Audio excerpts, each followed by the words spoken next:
सीमांचल के लोगों को वोट चाहिए, टैक्स के पैसे चाहिए।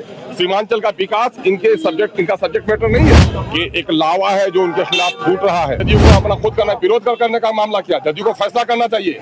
ये मगरमच्छ के आंसू नहीं बनाना चाहिए। तो जो आईना को तोड़े तो समझिए उसके बदसूरत होने का सबूत है इस बात का। जो नेपाल की वादियों से निकलती हैं 100-150 किलोमीटर की नदियां आकर कोचाधामन में, अमोर में, बायसी में, बहादुरगंज में समाहित हो जाती हैं जुकी में, और वहां पर सरकार कतारों से काज नहीं करा रही है। लगता है कि सीमांचल के लोगों का इनको दुश्मनी है। सीमांचल के लोगों को वोट चाहिए, टैक्स के पैसे चाहिए। सीमांचल का विकास इनका सब्जेक्ट मैटर नहीं है। इसलिए हम लोग इस मामले को मजबूती से उठा रहे हैं। महानंदा जैसी बड़ी नदी और उसके किनारे में एक भी योजना सरकार से सैंक्शन नहीं किया। ये सीमांचल विरोधी सरकार है। हम लोग उसी के लिए अपनी आवाज उठा रहे हैं। मैं कह रहा हूँ दविश्ते दीवार की लेखनी पढ़नी चाहिए मोदी जी को कि एक लावा है जो उनके खिलाफ फूट रहा है। सरकार की नाकामी के लिए ये जो बच्चे आए हैं सड़कों पर, ये साधुवाद के पात्र हैं। उन पर लाठी जिन लोगों ने चलाया है मैं उसकी निंदा करता हूं। ये लाठी चलाना उन पर नहीं बल्कि लोकतंत्र पर इन लोगों ने लाठी चलाई है। और लोकतंत्र की हत्यारी सरकार बहुत दिन तक बाकी नहीं रह सकती है। इसलिए मैं इन बच्चों को साधुवाद देता हूं और सरकार के लाठीचार्ज कराने के प्रोग्राम की घोर निंदा करता हूं। सोशल मीडिया पर स्कूलों को भगवाकरण किया जा रहा है जिसका जदयू विरोध कर रही है। अख्तरुल साहब क्या कहेंगे? मैं कह रहा हूं कि जदयू को अपना खुद करना, विरोध करने का मामला किया, जदयू को फैसला करना चाहिए। ये मगरमच्छ के आंसू नहीं बनाना चाहिए। अगर जदयू चाहेगी कि ऐसा नहीं हो तो नहीं हो सकता है। जदयू दोहरा खेल खेल रही है। जदयू तो हरा झंडा दिखा रही है लोगों को और लाल भगवा करा रही है स्कूल को। जदयू कह दे कि अगर तुम भगवाकरण करोगे तो मैं तुम्हारा समर्थन ले लेता हूँ। 24 घंटे के अंदर मैं 24 घंटा तो छोड़िए, घंटे भर के अंदर में सरकार का नस खुल जाएगा। मामला यह है कि दोहरा खेल नहीं होगा। ये स्कूल जो चल रहे हैं वो भाजपा के पैसे से नहीं चल रहे हैं। ये बिहार की जनता के खून के गाड़े कमाई के पैसे से चल रहे हैं। ये संस्था शैक्षणिक संस्थान है, ये बीजेपी के संस्थान नहीं है। इसलिए हम लोग इसका घोर विरोध करते हैं। शैक्षणिक स्तर अच्छा बनाओ, पठन पाठन का काम अच्छा कराओ, ये कराना जरूरी है। ये परिसीमन को लेकर भी बातें चल रही है। भाई परिसीमन होना एक प्रक्रिया है, वो होना चाहिए, उसमें क्या दिक्कत की बात है। सोशल मीडिया पर भी जो आपत्तिजनक पोस्ट भाई लोकतंत्र का चौथा स्तंभ है मीडिया। और मीडिया को कमजोर करके कोई सरकार तानाशाह तो हो सकती है, वो लोकतांत्रिक मूल्यों पर, वो जमहूरी अंदाज की सरकार नहीं हो सकती है। तो मोदी जी और अमित शाह जी को अब ये लोग समझ रहे हैं कि हम लोकतंत्र के परिधि नहीं हैं, बल्कि ये लोग अपने आप को तानाशाह समझते हैं। ये तानाशाही का प्रतीक है कि इस तरह की सेंसरशिप की बात मीडिया पर वो करें। हम लोग इसकी घोर निंदा करते हैं। हाँ, मीडिया को भी आचार संहिता का ख्याल रखना चाहिए, लेकिन सरकार की आलोचना अगर न करे तो फिर वो मीडिया ही क्या है। मैंने अक्सर सदन में भी कहा है, जो आईना होता है विपक्ष, और विपक्ष की आईनादारी का काम मीडिया भी करता है। तो जो आईना को तोड़े तो समझिए उसके बदसूरत होने का सबूत है इस बात का। जो मीडिया से घबराए तो इसके माने वो सरकार निकम्मी हो गई है। कल जिस तरीके से प्रोटेस्ट हुआ है दिल्ली में, लोग संसद भवन तक आ गए थे, अब बात सामने आ रही पुलिस की एक ज्वालामुखी है जो भारत की धरती के नीचे पनप रहा है। और ये नौजवान बधाई के पात्र हैं कि जो विपक्ष की बड़ी राजनीतिक पार्टियां जो आईना न दिखा सकी सरकार को, इन नौजवानों ने वो आईना दिखाने का काम किया है। इसलिए मैं साधुवाद देता हूँ। और लोकतंत्र की प्रहरी, बच्चों के भविष्य के प्रहरी है ये बच्चे। नीट जैसे एग्जाम को इन लोगों ने कारोबार बना लिया। सरकार के इस घृणित कारोबार के खिलाफ अगर ये बच्चे उठे हैं तो ये समझिए नीट के इम्तिहान के लिए नहीं उठे सिर्फ, बल्कि लाखों लोग जिन लोगों का सही इलाज नहीं कर पाएंगे, अतरियों में कैंची छोड़ने वाले डॉक्टर बनते हैं ऐसे ही।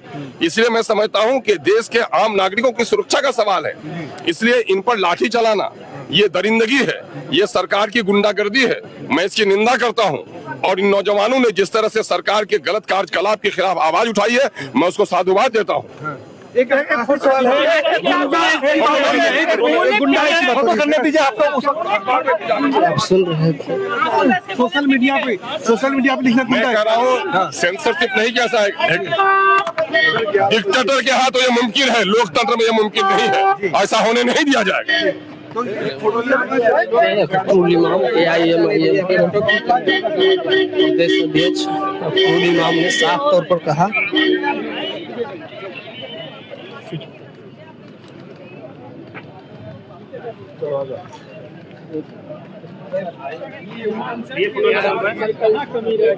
ये भाई सारे सरकारी आंकड़े कह रहे हैं। अभी जांच पर आधारित जो गन्ना की रिपोर्ट आई है उसमें भी देख लेंगे, प्रति व्यक्ति आय सबसे कम सीमांचल में है, पलायन सबसे ज्यादा सीमांचल में है, इन्फेंट मोर्टिलिटी रेट जो बच्चे पैदा होते हैं उनके मरने की शरह भी सबसे ज्यादा वहाँ है, पानी की खराबी सबसे ज्यादा वहाँ है, कैंसर की बीमारी सबसे ज्यादा वहाँ है, गैस्ट्रो का प्रॉब्लम सबसे ज्यादा वहाँ है, और सबसे घनी नदियां हैं, हर साल सैलाब की तबाही वहाँ पर है।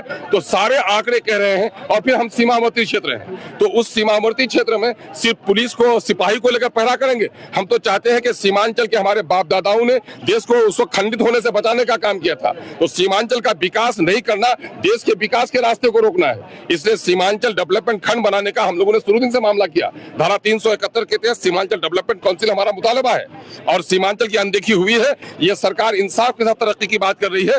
20-21 साल की सरकार है, हमारे साथ अन्याय हुआ है, सैलाब हमारे यहाँ है, और बाढ़ को रोकने का कोई प्रबंध नहीं है। जो महानंदा बेसिन योजना है उसको भी इन लोगों ने खाओ पकाओ अभियान बना दिया है।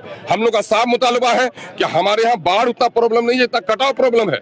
हर साल हजारों हेक्टेयर जमीन विलीन हो रही है, हजारों घर कट रहे हैं, हजारों लोग बेघर हो रहे हैं। हमारी बस्तियों को बॉर्डर पिच करके के जरिए से आप पुलों को, बांधों को बचा रहे हैं, लेकिन हमारी आबादी को नहीं बचा रहे हैं। ये आप दोहरा इंसाफ कर रहे हैं। बिहार के दूसरे क्षेत्रों में बाढ़ होता है तो वहां के लिए अलग नीति है, सीमांचल के अलग नीति है। तो सीमांचल के साथ ये सरकार दुश्मनी कर रही है, अन्याय कर रही है, अनदेखी कर रही है। हमारे टैक्स के पैसे हमारे ऊपर क्यों नहीं खर्च किए जाएंगे? 10वां बिहार का 10वां भाग है सीमांचल। अररिया, पूर्णिया, कटिहार, किशनगंज की आबादी 1 करोड़ 30 लाख की है। 13 करोड़ के बिहार में 10वां हिस्सा है। 10वां हिस्सा बजट का हमारे यहाँ होना चाहिए। चीनी मिल आप लगा रहे हैं, एक भी चीनी मिल हमारे यहाँ नहीं लगा रहे हैं। कल कारखाने हमारे यहाँ नहीं लगा रहे हैं। पलायन हमारे यहाँ हो रहा है। ये अनदेखी कब तक बर्दाश्त की जाएगी? अगर ऐसा करेगा तो फिर सीमांचल की समस्याओं का अगर न होगा समाधान तो वहाँ करेंगे सरकार का चक्का जाम। अब गांव से भी टैक्स लिए जा रहे हैं, होल्डिंग टैक्स। ये तो अंग्रेजों का फरमान होगा। अरे ये सरकार पहले ये बताए कि इन्होंने नगर पंचायतों में, नगर निगमों में सफाई का, रोशनी का, टैक्स का इंतजाम तो कर नहीं पाई। गाल बजाती है। गांव के गरीब और भिखमंगों से टैक्स लेंगे ये? उनके बच्चों को एजुकेशन नहीं दे पा रहे हैं, उनको सड़कें नहीं दे पा रहे हैं, उनके बीमारों को दवा नहीं दे पा रहे हैं, रोजगार का कोई मौका नहीं है। गांव में कौन सी सुविधा है जो टैक्स लेना चाहते हैं? ये डाकाचनी होगी गांव के लोगों पर, ऐसा होने नहीं दिया जाएगा। और फिर ये सरकार अपने आप को नहीं बचा पाएगी। गांव की जनता अगर उठ खड़ी होगी सरकार पर तो सरकार को अपनी आबरू बचानी मुश्किल होगी। ये गांव के का शोषण और दोहन नहीं होने दिया जाएगा। सीमांचल के समस्याओं का करो निदान, नहीं तो होगा चक्का जाम। गाँव के समस्याओं को लेकर आप देख रहे थे अख्तरुल इमाम, AIM के प्रदेश अध्यक्ष अख्तरुल इमाम ने साफ तौर पर सरकार पर हमला बोलते हुए क्या कुछ कर रहे थे। आगे ही तमाम खबरों के लिए बने रहे हमारे साथ, देखते रहे न्यूज़ हट। बहुत बहुत धन्यवाद।